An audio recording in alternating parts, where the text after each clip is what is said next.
ফাজুকু এটা এমন একটি আয়াত যেটা সম্পর্কে বলা হয়েছে। আলেমগণ বলেন যে এই আয়াতটি হচ্ছে কোরআনের সবচেয়ে ভয়াবহ আয়াত, যেটি নিয়ে আমরা আলোচনা করতে যাচ্ছি। যাই হোক, ওয়াকাজ্জাবু বি আয়াতিনা কিজাবা, তারা জঘন্যভাবে এবং প্রতিনিয়ত আমাদের আয়াতের বিরুদ্ধে মিথ্যা বলছে, অর্থাৎ নবী রাসূলদের বিরুদ্ধে মিথ্যা বলছে, সত্যের বিরুদ্ধে মিথ্যা বলছে, কাউকে মিথ্যা বানিয়েছে বা যে সত্য বলছিল তাকে মিথ্যা প্রমাণ করছে। এছাড়া সত্যবাদী কাউকে চারিত্রিকভাবে নিচু বানিয়ে দেয়া, এটাও তাকযীবের ভিতরে পড়ে। সে যা বলছে আপনি তা অস্বীকার করছেন না, কিন্তু আপনি তার চরিত্র হননের চেষ্টা করছেন। অনেক কাফিররাই এমনটা করেছে নবী রাসূলদের বিরুদ্ধে আলাইহিমুসসালাম। সত্যের বিরুদ্ধে তাদের কোনো যুক্তি বা দলিল ছিল না, তাই না পেরে তারা আল্লাহর বার্তাবাহকদের অপমান করার চেষ্টা করত। এতে হয়তো ঝামেলা শেষ হবে। এরপর আল্লাহ আযজা ওয়া জাল্লা বলছেন, ওয়াকুল্লা শাইইন আহসাইনাহু কিতাবা। এই আয়াত তাদের মিথ্যা আশা শেষ করে দেয়। তারা আশা করছিল কোনো হিসাবের দিন থাকবে না। হিসাবের কথা বলতে গিয়ে আল্লাহ বলেন, ওয়াকুল্লা শাইইন আহসাইনাহু কিতাবা। প্রত্যেকটা বিষয়, কুল্লা শাইইন হচ্ছে মাফউল বিহি, আর এটা হচ্ছে মুকদ্দাম, অর্থাৎ আগে নিয়ে আসা হয়েছে তাআজ্জুবের কারণে, অর্থাৎ আকস্মিকতা বোঝাতে। তোমরা অবাক হইও না, আমরা প্রতিটা বিষয় আয়াত্তে নিয়ে রেখেছি। আহসাইনা, ইহসা শব্দটি আরবিতে, আধুনিক আরবিতে গণনা বোঝায়, আদাদা শব্দটির মতো, যেটিও গণনা বোঝায়, কিন্তু দুটির মধ্যে একটা পার্থক্য রয়েছে। ইহসা বলতে বোঝায় গণনা করে রাখা, আর সাথে সেটা রক্ষাও করা। গণনার সাথে আর্কাইভ বা সেভ করে রাখা, যাতে পুরোপুরি সংরক্ষিত থাকে। মানে আপনি এভাবে আপনার ডাটা হারাবেন না। যেমন অ্যাকাউন্টেন্ট বা লাইব্রেরিয়ান বইগুলো গণনা করে, টুকি রাখতে পারে, কিন্তু বইগুলো আগুনে পুড়ে যেতে পারে বা হার্ড ড্রাইভ ক্রাশ করতে পারে। কিন্তু ইহসা শব্দের অর্থ আপনি সেগুলো গুনে রাখছেন শুধু এমন না, বরং সাথে সুরক্ষিতও করে রাখছেন, যাতে কোনো ক্ষতি না হয়। আল্লাহ বলেন, ওয়াকুল্লা শাইইন আহসাইনাহু, আমরা সেটা গণনা করেছি আর সাথে সুরক্ষিতও করেছি। দুটোই। কিতাবা অর্থাৎ লিখিতভাবে বা লিখিত ডকুমেন্ট। ফাজুকু এটা এমন একটি আয়াত যেটা সম্পর্কে বলা হয়েছে। আলেমগণ বলেন যে এই আয়াতটি হচ্ছে কোরআনের সবচেয়ে ভয়াবহ আয়াত, যেটি নিয়ে আমরা আলোচনা করতে যাচ্ছি। প্রতিবার যখনই তারা বের হয়ে আযাব থেকে পরিত্রাণ পেতে চেয়েছে, তাদের এমন আযাবে প্রবেশ করানো হয়েছে যেটা আগেরটার চাইতেও ভয়াবহ। এটাই সেটা যা এখানে উল্লেখিত হয়েছে। যাই হোক, ফাজুকু, আল্লাহ বলেন তারপর তোমরা এগিয়ে যাও আর স্বাদ নিতে থাকো। এখন আপনারা যদি আগের আয়াতটির দিকে লক্ষ্য করেন, ওয়াকাজ্জাবু বি আয়াতিনা কিজাবা, তারা মিথ্যা বলেছিল, এখানে নাম পুরুষ ব্যবহার করা হয়েছে, মানে বাইদ, অর্থাৎ অনেক দূরের বিষয়। কিন্তু হঠাৎ ফাজুকু, তোমরা সকলে স্বাদ গ্রহণ করো, এখানে তুমি বলে সম্বোধন করা হচ্ছে, তারা নয়, নিকটে আনা হচ্ছে বিষয়টা। এখানে মূলনীতি হচ্ছে আল ইলতিফাত সাহিদ আলাল সিদ্দাতিল গাদাব। নাম পুরুষ থেকে সরাসরি মধ্যম পুরুষে চলে আসার মাধ্যমে বোঝানো হচ্ছে আল্লাহর ক্রোধ এখানে ঠিক কতটা ব্যাপক, যে কারণে তিনি এখানে এভাবে কথা বলছেন শাস্তির ক্ষেত্রে। এখানে আরেকটি বিষয় হচ্ছে, আল্লাহ আযজা ওয়া জাল্লা তাদের বলেননি ফাকালা রাব্বুহুম লাহুম, তাদের রব তাদের বলেছিলেন, অথবা ক্বালা আল্লাহু লাহুম, আল্লাহ তাদের বলেছিলেন, ইয়াকুলুল্লাহু, আল্লাহ তাদের বলবেন। আল্লাহ তাদের নামের পাশে নিজের নাম বসাচ্ছেন না। জাহান্নামীদের পাশে আল্লাহ নিজের নাম বসান না। কোরআনের বিভিন্ন জায়গায় আপনারা দেখতে পাবেন কিলা শব্দটি তাদের বলা হয়েছিল, অথবা তাদের বলা হবে। আল্লাহ তাদের দিকে এমনকি ফিরছেনও না। ওয়ালা ইয়ানজুরু ইলা ইয়াউমুল কিয়ামা ওয়ালা ইউযাক্কিহিম ওয়ালা ইউকাল্লিমুহুমুল্লাহ। সাথে আল্লাহ এটাও বলছেন, আল্লাহ সরাসরি তাদের সাথে কথা বলবেন না, তো তাদের এভাবে বলা হবে। কিন্তু অন্যান্য আলেমদের মত অনুযায়ী বিচার দিনের সময় আল্লাহ তাদের উদ্দেশ্য করে বলবেনই না, সরাসরি বলবেনই না। এটা হচ্ছে তাদের শাস্তির অংশ, যে তিনি তাদের দিকে ফিরেও তাকাবেন না। জাহান্নামের আগুন হতে আল্লাহ আমাদের রক্ষা করুন। ফাযুকু ফালান নাযীদাকুম ইল্লা আযাবা, তারপর তোমরা অগ্রসর হও আর স্বাদ নাও, অর্থাৎ ফলস্বরূপ আমরা তোমাদের জন্য শাস্তি ব্যতীত অন্য কিছুই বৃদ্ধি করব না। তারা কিসের জন্য মিনতি করতে থাকবে? সামান্য বারদের জন্য, সামান্য শরাবের জন্য, একটু সামান্য শীতলতা, একটু যদি বাঁচা যেত, একটু কিছু যদি পান করা যেত। কিন্তু আল্লাহ বলছেন, তোমাদের জন্য শুধুমাত্র একটা জিনিসই আমি বৃদ্ধি করতে পারি, সেটা হচ্ছে আগের বারের চাইতেও ভয়ঙ্কর শাস্তি। এখন অবস্থার পরিবর্তন হতে যাচ্ছে। অপর বা উল্টো পাশে আমরা এখন দেখতে পাবো এখানে দুইটি শ্রোতা রয়েছে আল্লাহ সুবহানাহু ওয়া তাআলার। একটা হচ্ছে কুফফাররা, অপরটা হচ্ছে মুত্তাকি। আল্লাহ যখন মুত্তাকিদের সাথে কথা বলছেন, তখন তিনি সরাসরি তাদের দিকে ফিরেই বলছেন, তাদের নসিহত করছেন। আর এভাবে কাফিররাও শুনতে পাচ্ছে আল্লাহ কিভাবে মুত্তাকিদের সাথে কথা বলেন। তাই আপনাদের বুঝতে হবে আল্লাহ কিভাবে কথা বলেন ভিন্ন ভিন্ন শ্রোতার ক্ষেত্রে। আল্লাহ তাআলা ৯৭ নম্বর সূরা দিয়ে এই সূরার নাম সূরাতুল কদর। এটা হলো শক্তির রাত, ভাগ্য নির্ধারণের রাত বা মহামূল্যবান রাত। কদরের অনেকগুলো সম্ভাব্য অনুবাদ রয়েছে। আজ রাত এই সূরা নিয়ে আলোচনা করার উপযুক্ত সময়, যেহেতু আমরা রমজানের শেষ 10 দিনে প্রবেশ করেছি। আমাদের ঐতিহ্যে এই রাত নিয়ে অসংখ্য অভিমত পাওয়া যায়। কেউ কেউ গণনা করে দেখেছেন 40-এর মতো অভিমত রয়েছে। আমার কাছে ব্যাপারটা মজার মনে হয়েছে, কারণ রাত হতে পারে সর্বোচ্চ 30টি, আর কোনটি সেই রাত তা নিয়ে মত রয়েছে 40টি। এ ব্যাপারে অন্যরা অভিমত গণনা করেছেন। ইমাম রাজি 9টি অভিমত গণনা করেছেন। কেউ কেউ এমনকি এই অভিমত ব্যক্ত করেছেন যে এটি 30তম রাত বা 29তম রাত অথবা 23তম, 21তম, 27তম রাত ইত্যাদি ইত্যাদি।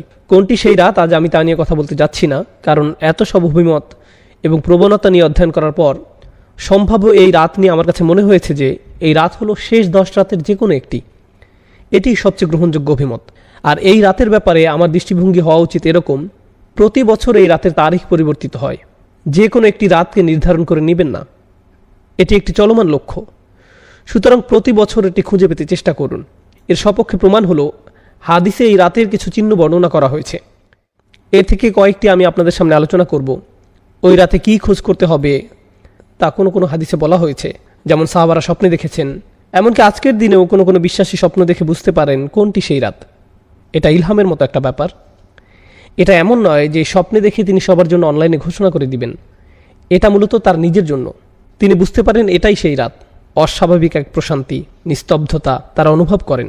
সময় এলে আমি কিছু হাদিস বর্ণনা করব আপনাদের নিকট ইনশাআল্লাহ, সেই রাতের অনুভূতিটা কেমন হয় ইত্যাদি ইত্যাদি। কিন্তু এর থেকে আসলে 100% নিশ্চিত হতে পারবেন না। অ্যান্টার্কটিকার মানুষ তো আর কদরের রাতের নিদর্শন হিসেবে ঠান্ডা বাতাস অনুভব করবে না এবং বলবে না ও এটাই লাইলাতুল কদর। এমনটা করতে যাচ্ছে না। মানুষ বিভিন্ন ধরনের জলবায়ুতে বাস করে।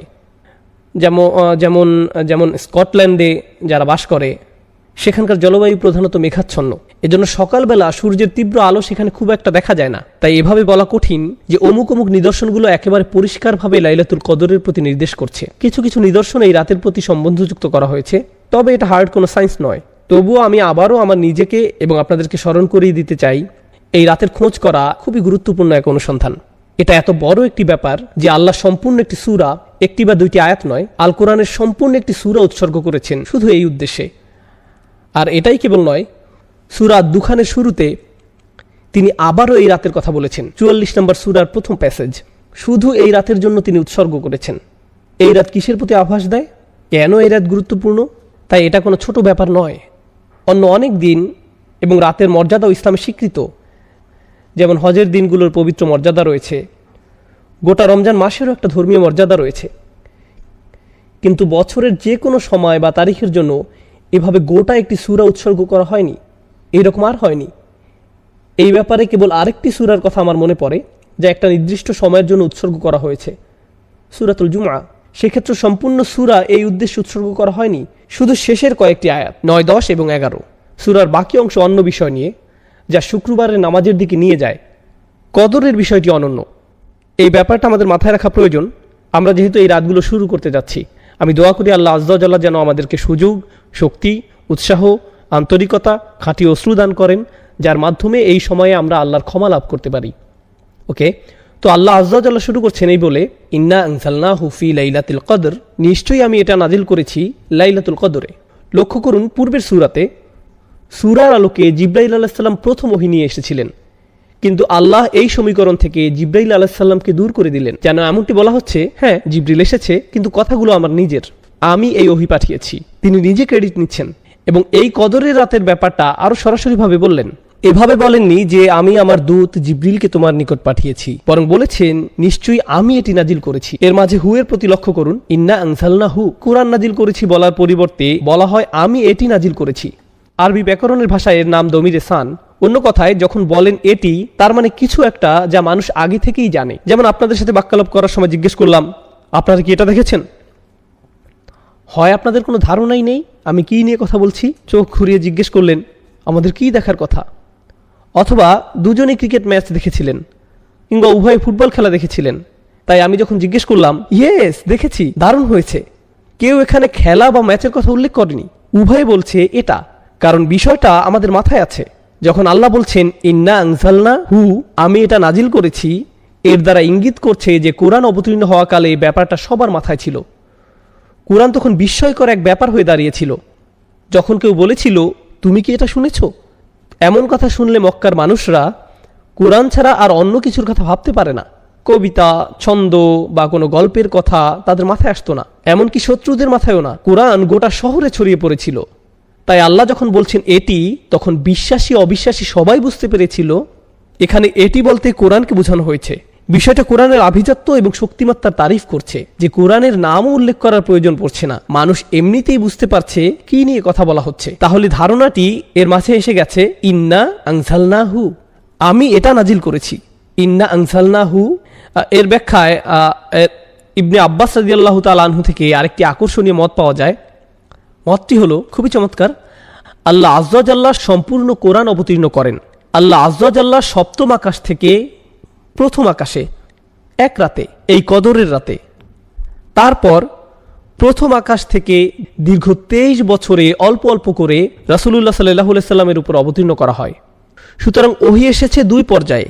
ইনজাল অর্থাৎ সম্পূর্ণ ওহী অবতীর্ণ হয় সপ্তম আকাশ থেকে প্রথম আকাশে এক রাতে, এরপর 23 বছরে অল্প অল্প করে পৃথিবীতে নাজিল হয়। আর এই অভিমতটি ইবনে আব্বাস রাদিয়াল্লাহু তাআলা আনহুর উপর আরোপ করা হয়। স্কলাররা বিশ্বাস করেন তিনি এটা রাসূলুল্লাহ সাল্লাল্লাহু আলাইহি সাল্লামের কাছ থেকে শিখেছেন। এর কারণ হলো, একজন সাহাবী হিসেবে ইবনে আব্বাস রাদিয়াল্লাহু তাআলা আনহুর পক্ষে সপ্তম বা প্রথম আকাশে কি হচ্ছে তা জানা সম্ভব নয়। এগুলো অদৃশ্য জগতের ব্যাপার।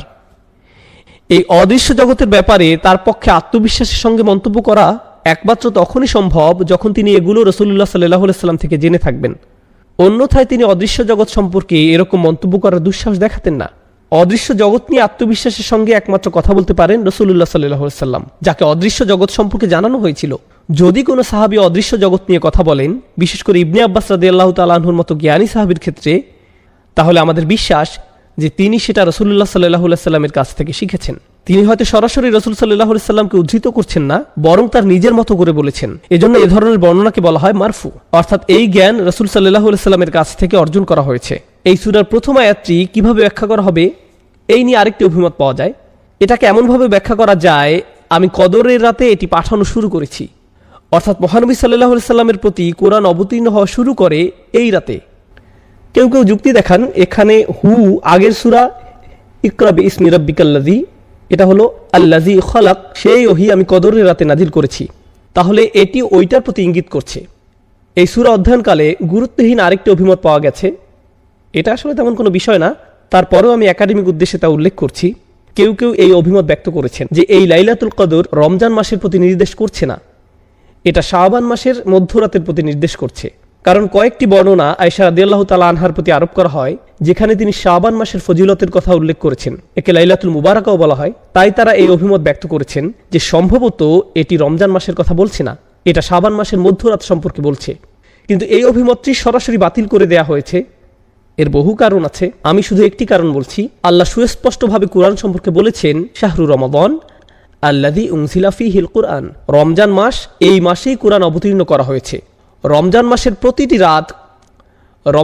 প্রতিটি রাত কোরআন অবতীর্ণের মাসের অন্তর্গত। তাই আল্লাহ যেহেতু বলছেন আমি এটি লাইলাতুল কদরে অবতীর্ণ করেছি, সুতরাং লাইলাতুল কদর কেবল রমজান মাসেই হওয়া সম্ভব। এই দুইটি একে অপরের সাথে ওতপ্রোতভাবে জড়িয়ে আছে, একে অন্যভাবে দেখার অবকাশ নেই। এখন আমি কদর শব্দের অর্থ নিয়ে কিছু কথা শেয়ার করতে চাই। তিনভাবে কদর শব্দের ব্যাখ্যা করা যায় বা চিন্তা করা যায়। তিনভাবে কদর শব্দের ব্যাখ্যা করা যায়। এই বিশ্লেষণ আমাদেরকে সূরার কাঠামো এবং এর অর্থ বুঝতে সাহায্য করবে ইনশাআল্লাহু তাআলা। আরবিতে কদর শব্দের একটি অর্থ হলো নিরূপণ করা, কিয়াস করা, কোনো কিছুর সীমা নির্ধারণ করে দেয়া। তাকদীর বলতে কোনো কিছুর চৌহদ্দি ঠিক করে দেয়া বোঝায়। কোরআনের অন্যত্র এসেছে কদ্দারনাহু মানাজিলা, আমরা চাঁদের জন্য বিভিন্ন পর্যায়ে নিরূপণ করে দিয়েছি। সুতরাং একভাবে এটাকে ব্যাখ্যা করা হয়েছে এভাবে যে সূরা দুখানের সাথে মিলে যায়। একটু পরে সেটা নিয়ে আলোচনা করব।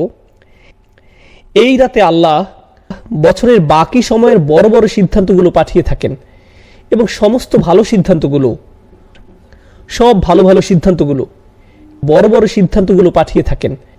কে কি অর্জন করবে, কে কোন ধরনের সুখ সমৃদ্ধি লাভ করবে, কোন কোন বাচ্চা জন্মগ্রহণ করবে, কোন কোন বিবাহ সংঘটিত হবে, কোন কোন ভালো বা খারাপ ঘটনা ঘটবে, কে কে ইসলাম গ্রহণ করবে, কে শান্তিতে মারা যাবে, যাই হোক না কেন এই সমস্ত সিদ্ধান্তগুলো আল্লাহ এর সবই জানেন। কিন্তু ফেরেশতারা এই রাত থেকে এগুলোর বাস্তবায়ন শুরু করে। সরকারের যেমন বাজেট থাকে এবং সেই বাজেটের বাস্তবায়ন থাকে, এটা সেই রাত, এটা সেই রাত, এটা সেই রাত যে রাতে আল্লাহর সিদ্ধান্তগুলো পাঠানো হয় এবং ফেরেশতাদের মাধ্যমে এগুলোর বাস্তবায়ন করা শুরু হয়। এটা হলো লাইলাতুল কদরের একটি অর্থ। এর আলোকে আমি সূরাতুদ দুখান থেকে কয়েকটি আয়াত পড়ছি। হামিম ওয়াল কিতাবিল মুবিন। হামিম, সুস্পষ্ট কিতাবের কসম। ইন্না আনসালনাহু ফি লাইলাতিন মুবারাকাহ। আমি একে অবতীর্ণ করেছি এক বরকতময় রাতে। এমন রাত যে রাতে কল্যাণের শুধু বৃদ্ধিই ঘটে, আপনার প্রত্যাশার চেয়েও বেশি কল্যাণের প্রকাশ ঘটতে থাকে। এই শব্দটি মাথায় রাখুন। মুবারাকা মানে এমন কিছু যাকে বহুগুণে বৃদ্ধি পাওয়ার ক্ষমতা দেয়া হয়েছে। মুবারাকের অর্থ এটাই, এমন কিছু যা বর্তমান থাকে এবং বহুগুণে বৃদ্ধি পায়। এই ধারণার কাছে আমরা আবার ফিরে আসবো সূরা কদর শিখতে থাকা অবস্থায়। এই বহুগুণে বৃদ্ধি পাওয়াটা দেখতে পাবো, আর সেটা হবে মুবারাকার তাফসির। কেন এই রাতে সওয়াব বহুগুণে বৃদ্ধি পায়? ইন্না কুন্না মুনজিরিন, নিশ্চয়ই আমি সতর্ককারী। ফিহা ইউফরাকু কুল্লু আমরিন হাকিম, সেই রাতে প্রত্যেক প্রজ্ঞাপূর্ণ সিদ্ধান্ত আলাদা করা হয় এবং বিতরণ করা হয়। আল্লাহ বলছেন এই রাত সিদ্ধান্ত নেয়ার রাত। কদর মানে ভাগ্য, সীমা এবং সেই সিদ্ধান্তগুলো এখন আল্লাহ আজ্জা জাল্লা কর্তৃক জারি করা হয়েছে। আমরিন মিন ইনদিনা, আমার আদেশক্রমে। ইন্না কুন্না মুরসিলিন, আমি প্রেরণ করি। রহমাতাম মির রব্বিক ইন্নাহু হুয়াস সামিউল আলিম, অর্থাৎ এই সমস্ত আদেশ আল্লাহর দয়া এবং ভালোবাসার বহিঃপ্রকাশ। এইগুলো আল্লাহর কাছ থেকে ভালোবাসাপূর্ণ আদেশ। এই রাতে যে সিদ্ধান্তগুলো আসে সেগুলো ধ্বংসের সিদ্ধান্ত নয়, দুর্যোগ বা এরকম কিছু নয়। সিদ্ধান্তগুলো আল্লাহর পক্ষ থেকে দয়া, ভালোবাসা এবং স্নেহের প্রকাশ। এই অংশটা গুরুত্বপূর্ণ। ইন্নাহু হুয়াস সামিউল আলিম, তিনি সর্বশ্রোতা এবং সর্বজ্ঞানী। আপনার অন্তরে কি হচ্ছে, কি দোয়া করছেন, বিশেষ করে এই রাতে আল্লাহ তার সবকিছুই শুনছেন। সূরাতুদ দুখানের এই আয়াতগুলোতে তিনি এটাই বলছেন। আমাদের মনে এই সম্পর্কে কোনো দ্বিধা থাকা যাবে না। রব্বিস সামাওয়াতি ওয়াল আরদ ওয়া মা বাইনাহুমা ইন কুনতুম মুকিনিন, যিনি আসমানসমূহ, জমিন এবং এ দুয়ের মধ্যবর্তী সবকিছুর রব, যদি তোমরা দৃঢ় বিশ্বাস পোষণকারী হও। কদরের দ্বিতীয় অর্থ হলো মানাজিল বা শারাফ, আভিজাত্য, সম্মান। এই রাত্রি ব্যাপক সম্মানের। কেন? ব্যাপারটাকে এভাবে ভাবতে পারেন, সবচেয়ে সম্মানিত ফেরেশতা জিবরাইল আলাইহিস সালামের আগমন ঘটে এই রাতে। তিনি আল্লাহর সবচেয়ে সম্মানিত বই কুরআন নিয়ে আগমন করেছিলেন, আর তিনি সবচেয়ে সম্মানিত রাসূলকে এটি প্রদান করেন সবচেয়ে সম্মানিত রাতে। অতএব এই সবগুলো সম্মান এবং গৌরব এসে একত্রিত হয় লাইলাতুল কদরে। মনে হয় যেন প্রথম আয়াতটি ইন্না আনজালনাহু ফি লাইলাতুল কদর বর্ণনা করছে যে কেন এই রাত্রি এত সম্মানের এবং এত গৌরবের। এখন পর্যন্ত আমি ভাগ্য এবং সম্মান অর্থের ব্যাখ্যা করেছি। কদর বা কুদরতের আরেকটি অর্থ হলো ক্ষমতা। সুতরাং এই রাতে আমাদের আল্লাহর ক্ষমতার উপর পরিপূর্ণ বিশ্বাস থাকা উচিত যে তিনি সবকিছু পরিবর্তনের ক্ষমতা রাখেন। আমাদের ভাগ্য পরিবর্তনের ক্ষমতা রাখেন, আমাদের আচরণ পরিবর্তনের ক্ষমতা রাখেন, বিভিন্ন কার্যাবলী সম্পাদনের ক্ষমতা দান করেন। কারণ এই রাতকে আল্লাহ বরকতময় করেছেন অস্বাভাবিক শক্তি দিয়ে। এই রাতটি আল্লাহর অলৌকিক ক্ষমতা প্রকাশের রাত।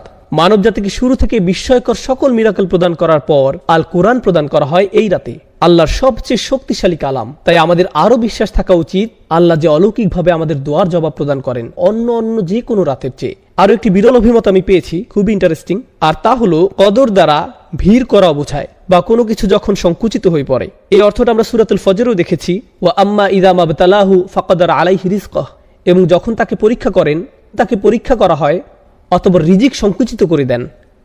এখানে কদ এর পরিবর্তে কদর ব্যবহার করা হয়েছে।